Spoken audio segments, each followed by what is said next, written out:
IUI treatment ఎవరికి చేస్తారు? So IUI అనే ట్రీట్మెంట్లో మనము వీర్యకణాలు గర్భసంచి లోపలికి ఎక్కిస్తామండి.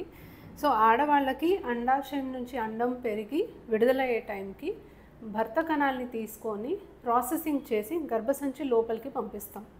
సో ఇలా చేయడం వల్ల మొత్తం శాంపుల్లో ఉన్న స్పర్మ్స్లో డెడ్ స్పర్మ్స్ కానీ పస్ సెల్స్ కానీ అన్నీ మనం సెపరేట్ చేసి మూవింగ్ స్పర్మ్స్ మాత్రం తీసుకొని ఒక మీడియాలో వేసి మనం గర్భసంచి లోపల దాకా పంపిస్తాం.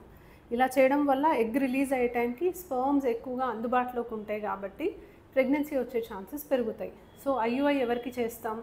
స్పర్మ్ కౌంట్ కొద్దిగా తక్కువ ఉన్న వాళ్ళకి, పీసీఓడి ప్రాబ్లం ఉండి ఎగ్ పెరిగి రిలీజ్ అవ్వడానికి మందులు పెట్టినప్పుడు ఐయుఐ చేస్తాము. అన్ఎక్స్ప్లెయిన్డ్ ఇన్ఫర్టిలిటీ అంటే అన్ని టెస్టులు నార్మల్ ఉంటాయి, మైల్డ్ ఎండోమెట్రియోసిస్ చేస్తాము. సో జస్ట్ కొంతమందికి త్వరగా ప్రెగ్నెన్సీ రావాలి, వాళ్ళు హస్బెండ్ ఒక చోట వైఫ్ ఒక చోట ఉన్నారు, టైం చేసుకొని మనం ఐయుఐ చేస్తే ఛాన్సెస్ ఇంప్రూవ్ అవుతాయి. And sexual dysfunction, husband wife కలవడానికి కొంతమందికి ఇబ్బంది ఉన్నా చేస్తాము. అండ్ ఎవరికైతే జీరో కౌంట్ ఉంది, వాళ్ళు ఐవీఎఫ్కి అఫోర్డ్ చేయలేరో వాళ్ళకి డోనర్ ఐయుఐ కూడా మనం చేయొచ్చు. Thank you.